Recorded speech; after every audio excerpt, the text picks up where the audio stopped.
Today we're going to be talking about the concept of motion in art. We're going to look at a couple of different artists and scientists that use motion in their artwork. If you checked out my video on abstract art, we looked at this painting by Marcel Duchamp. It is Nude Descending a Staircase, and what it is a picture in motion of a person walking down a staircase, and it's supposed to show the motion of this person going through space and time. Now, he didn't just come up with this out of nowhere. There's a lot of other artists at the time that were working with the same thing. This is Umberto Boccioni's Unique Forms of Continuity in Space. And it's the same basic kind of concept. It's showing motion in a single instance, but it's trying to show a body moving through space and time. You can sort of imagine the legs moving. There's sort of a forward momentum to this sculpture. And if you're ever in Europe, they do show up on the Italian Euro. It's pretty cool. That's my favorite Euro. So here's a photograph of Marcel Duchamp coming down a staircase.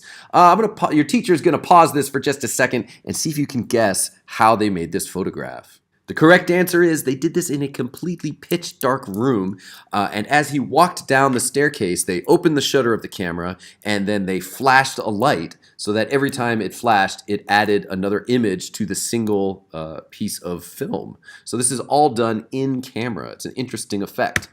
So chronophotography is this basic concept. It was invented about the end of the 1800s, and they were actually used in scientific study because they would have people do something in motion and have the light flash at a steady set time, and they would be able to tell where the person was at different moments in time. And because of this, you could sort of, calculate physics with it and just study things that are moving quickly, like the human body, like this guy jumping over a pole vaulting.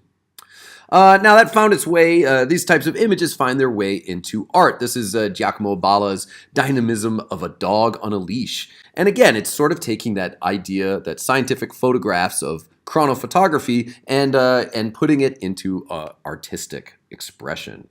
Here's Picasso going in and sort of doing the same thing they did with Duchamp, as he's standing there in the darkness and moving a flashlight around, and then they flashed a couple times with a regular flash to get this image of him drawing a person in purely with light.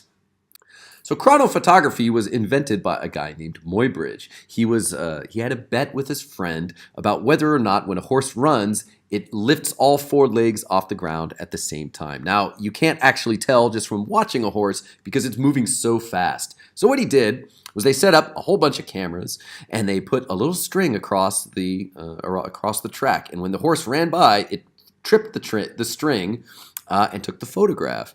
Now, then they could look back at all these photographs and see if at any point in time the horse was actually flying through the air. And these were the photographs they ended up with. And if you see, right there, you can see a flying horse. So he was correct. But they also inadvertently discovered something else. They said if you took all these photographs they took and you flip them back and forth, you get one of the first videos ever made. Very impressive. Now, if you took those photographs and you put them inside a spinning wheel and looked through little slits that you cut in it, you would have what's called a zoetrope, which is an old-timey entertainment device. And you put the little pictures of the horses in there, it would actually look like a video. This is Howard Edgerton. He is a scientist that was working with trying to take photographs of things that happened really, really quickly. He had a flash setup that would flash really, really quickly and really, really brightly. So he set it up in a completely dark room, opened the shutter, and then set up a rifle and an apple.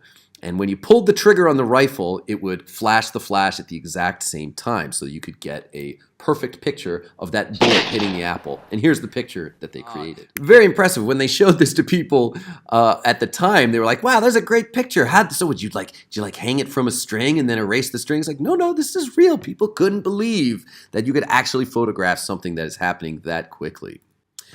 He did a whole series of these. You can see this one here with the bullet cutting through the card. And it was all done with the same trick, using the high-speed flash in a perfectly dark room. Okay, let's get even more modern. Let's take Howard Edgerton's flash photography, let's take a 3D printer and let's take a zoetrope and let's combine all three of these together to make some contemporary art, shall we? So here we can see this is what's called a 3D printed 3D zoetrope. So this is like a zoetrope, but instead of having a single flat image, it's going to be a 3D printed image. And when you spin it around really fast and you get a flashing light, it's going to look like these little parts are actually in motion. Let's see what it looks like. Wow, so cool. Okay, let's get even fancier. Let's take this painting, which is by Peter Paul Rubens, Massacre of the Innocents, a famous painting, and let's build a giant zoetrope.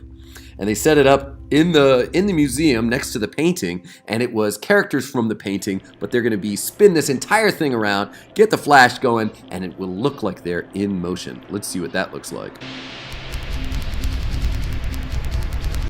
This is from a Bible story where there was a massacre going on. That's why it's a little violent. You know what? Let's watch something that's a little bit more friendly, shall we? Okay, how about that? Totoro. Let's see this one. This is at the Miyazaki Museum in Japan. You can go check it out there sometime, and it looks like this. Okay, so we're going to create a piece of art today that shows motion. It can be abstract, like Marcel Duchamp, or it can be a realistic, like strobe photography. Don't forget, you're going to need to write a few sentences describing how you added motion into your artwork. Spend some time on this, and your art should definitely be in color. Okay, time for a bonus activity. Okay, we're going to do some strobe photography here in class. I'm going to show you how to do this. So first, you're going to want to set up a completely dark room. You're going to want to get your camera. You're going to want to put it on a tripod.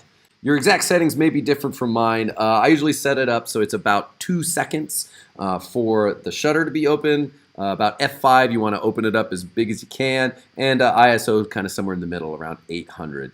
You may need to change the ISO on that. You'd see how it works. Take a couple shots and test them.